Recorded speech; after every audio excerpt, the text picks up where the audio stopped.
Assalamu alaikum wa rahmatullahi wa barakatuhu. Bien le bonjour ou bien le bonsoir à tous et à toutes. J'espère que vous allez bien. Je suis Yasmin Mahmoud et bienvenue dans ma chronique intitulée Ramadan, mon bien-aimé. Alhamdulillah, aujourd'hui nous sommes la 8e nuit impaire du mois de Ramadan et notre pire ennemi est proche de nous. Quel terrible ennemi est le waswas, l'ennemi du croyant et de la croyante qui vient leur gâcher leurs meilleures œuvres. Pourquoi fait-il cela?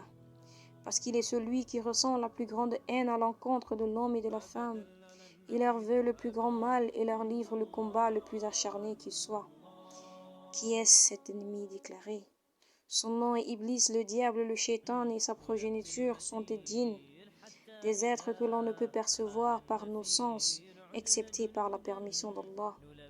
Allah subhanahu wa ta'ala nous raconte dans le Coran l'histoire d'Iblis, depuis sa création de feu jusqu'au moment de son bannissement de sa miséricorde à cause de notre père Adam alayhi wa salam, causant ainsi une inimitié entre lui et nous. C'est ainsi qu'ils resteront à jamais nos ennemis. Comment vaincre le waswas? Évoquer la protection d'Allah, le Tout-Puissant, contre cet ennemi invisible, car comme Iblis et sa progéniture nous voient, alors que nous ne les voyons pas, Allah les voit alors que eux ne le voient pas.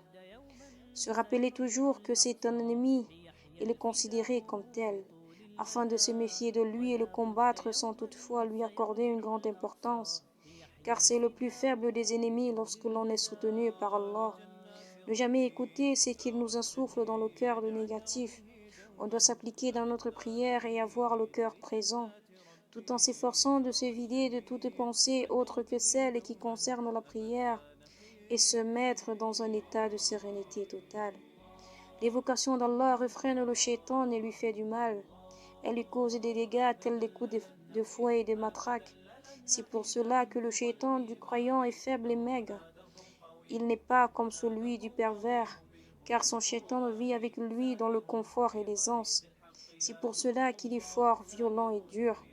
Celui qui ne fait pas souffrir son shaitan dans cette vie, avec l'évocation, la demande de pardon, l'obéissance et l'unicité d'Allah, son shaitan le fera souffrir dans l'au-delà avec le feu de l'enfer. Alors soit tu fais souffrir ton shaitan, soit c'est ton shaitan qui te fera souffrir. Qu'Allah fasse de nous les vainqueurs du shaitan et non les vaincus. D'ici là, prenez soin de vous et dites à ceux que vous aimez que vous les aimez, car la vie est courte et fragile. Moi, Yasmin Mahmoud, je vous aime en Allah. Assalamu alaikum wa rahmatullahi wa barakatuh.